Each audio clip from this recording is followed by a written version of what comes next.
Үндістан туралы айтып жіберейік.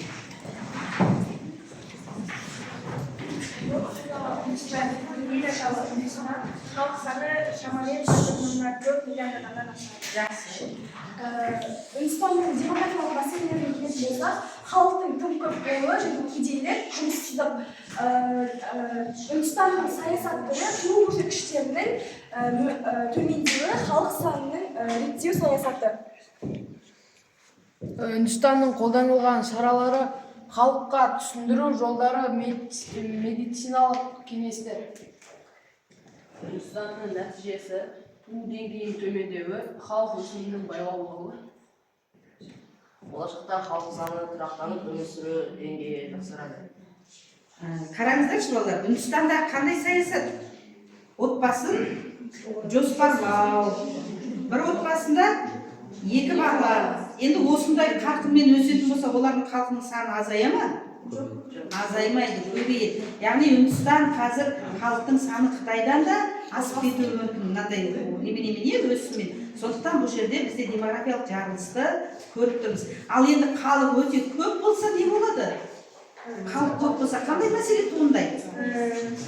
Жұмыссыздық азаяды. Тағы да қатты айтыңыздар. Кедейлік дұрыс айтамыз, тағы да экологияға әсерін тигізе ме халық көп жерде? Яғни халық көп жерде экологиялық проблема да туындайды. Азық-түліктің жетіспеу проблемасы, жұмыссыздық, дұрыс айтасыз, аурулардың таралуы дейміз, жақсы. Отырамыз. Келіңіздер. Болыңыздар, тез.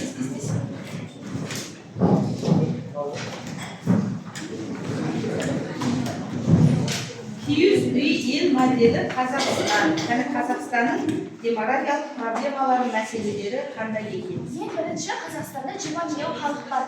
Егер демографиялық мәселесін айта кетсек, халықтың біркелкі қоныстанбауы, және де урбандалудың күшеюі, және кей аймақтарда халықтың қартаюы, және де қара домалақ саясаты бар. 2000 жылы қара домалақ 2000 деген. Ол қандай бағытта жасалды? Халықтың санының өсуіне бағытталған, жақсы. Бізде көп балалар, халықтың саны аз болғаннан кейін көп балаларға жәрдемақы және көп жеңілдіктер қарастырылды.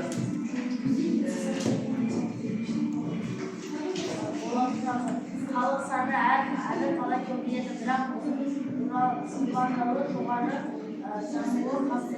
еңбекке қабілетті халық көбейеді. Демографияны қолдау көрсеткішін арттыру, көші-қонды реттеу саясаты промоутерлік. Жақсы. Нәтижесіне келсек, халық саны өсіп келеді. Табиғат өсімі қазақтардың үлесі артты. Жақсы.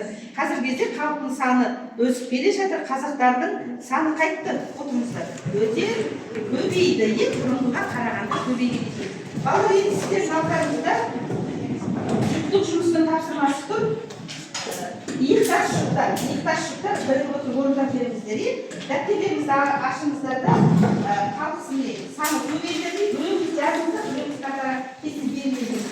Иықтас жұптар, иықтас.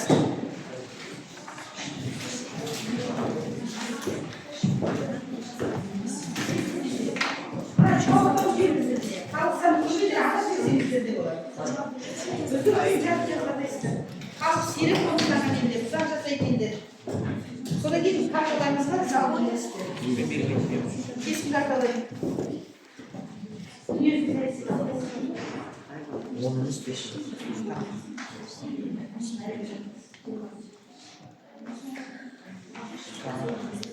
Болдық па, олар?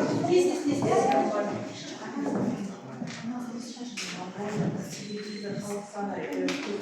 Жақсы, балалар, мына топта зәбірін жауап беремін, айтамыз.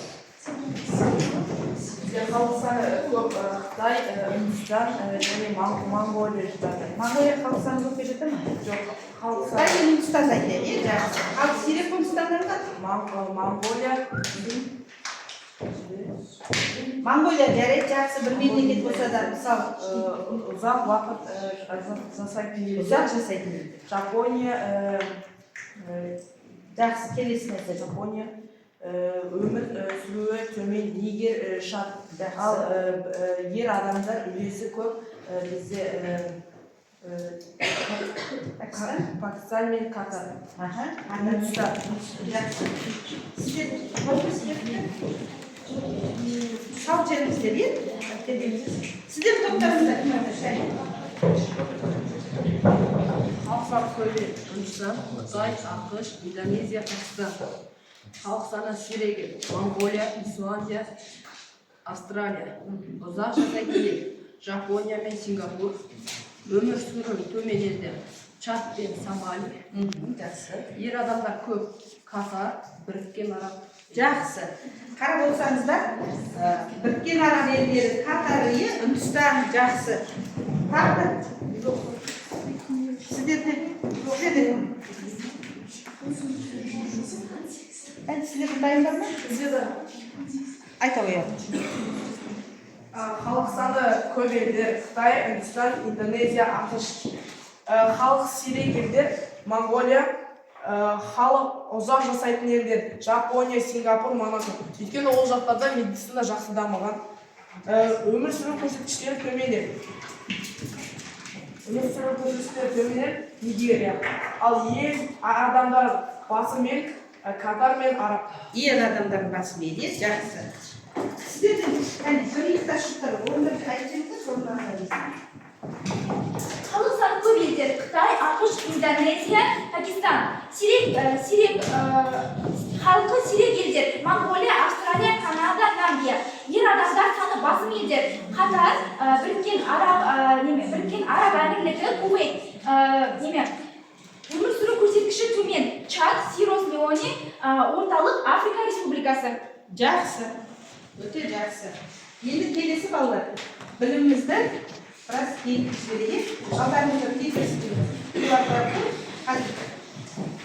Мына сұраққа дұрыс жауап беріп көріңіздер және. Сұрақ көріңіздер де, қайсы дұрыс емес, маған көтеріп жүріңіздер.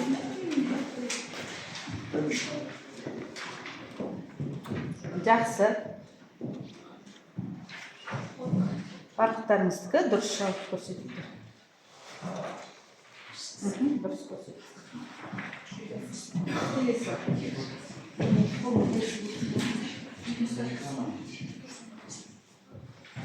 Екінші сұрақтың жауабын беріп жүрейін. Аружандікі дұрыс, Ағнұрдікі де дұрыс, Дархандікі дұрыс. Айзеренікі біраз қате болып тұр. Дұрыс. Арықтоқтікі дұрыс. Сіздерді дұрыс көрсетіп жүріңіздер.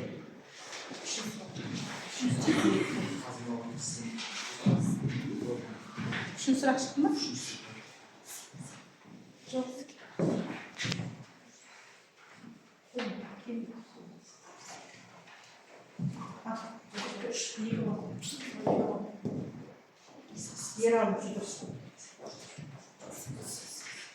Сіздердікі, Зәуріндікі дұрыс.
Жақсы балалар, иә?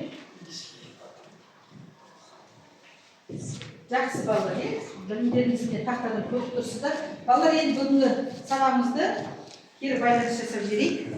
Бүгінгі сабаққа қатысқандар болса, мына жерде менің жүрегімдегі Қазақстан бір топтан бір бала айтып жіберіңіздер. Сіздердің жүректеріңіздегі Қазақстан қандай болсын болашақта? Мен жүрегімдегі Қазақстан болашақта ол дамушы елдердің қатарында жүрген технологиядан, экономикадан бәрден дамыған ел болып көремін. Және де тату, бірлік, және де көп ұлтты қонақжай болып қалған ел болып көремін. Жақсы, бір ауыз сөзбен айтуға білу. Сіздің жүрегіңіздегі Қазақстан. Менің жүрегімдегі Қазақстан дамыған адам саны көп, қонақжай және экономика дамыған. Жақсы, сіздерде. Менің жүрегімдегі Қазақстан ол дамыған және де көптеген технологиялар шикізат емес, шикізаттың құрастырып өнім болып сатады. Жақсы, дархан. Менің жүрегімдегі Қазақстан келешекте өте жақсы дамитын ел және көркейетін ел. Жақсы, өте жақсы. Енді балалар бүгінгі сабаққа кері байланыс жасап жіберіңіздер. Жүрек, ақыл, қол әдісі арқылы. Сабақта не алдыңыздар? Сіздер тоқтаңыз. Жаңа білім алдыңыздар, иә? Жаңа білім ақылдарыңыз тағы да. Сіздер не алдыңыздар? Қолдана алатын. Жақсы, өмірде қолдана аласыздар, иә? Бүгінгі білімдеріңізді. Жақсы, сіздердің тоқтаңыз. Не алдыңыздар бүгінгі сабақта? Жаңа білім алдыңыздар, иә? Сіздер Өмірде қолдана алатын. Е, жақсы, өте жақсы. Бүгін сіздерге де көп-көп рахмет. Сабаққа өте жақсы қатыстыңыздар.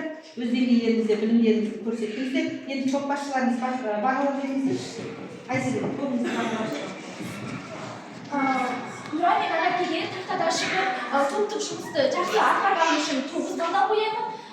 Айсұлтан ерсін Нұрсұлтанға 8 бал қоямын. Жақсы, біліп. Мен Ахмет мен Әншеге тақтаға шығып жұмыс көрсеткенге 9, Қадіров мен Еркенұға 10 бал қоямын. Жақсы, сіздерде. бізде әмір мен аңсарға әмірге 9 балл, аңсарға 8 балл, Айкөркем мен Айшаға 10 балдан қоямын. Жақсы, Айкөркем көп жақсы жұмыс жасады. Сіздерде. Мен тобымда Ералыға 9 балл қоямын, Әділетке 8 балл қоямын, және Албұржанға 8, Ақтырға 8. Өте жақсы. Топ басшылары сіздерге өте жоғары балл қоямын енді. Жақсы қатыстыңыздар. Айзереде, Зәулімде, Гүлімде, Дарханда. Рахмет балалар, бүгінгі сабағымыз осымен аяқталды. Рахмет сіздерге.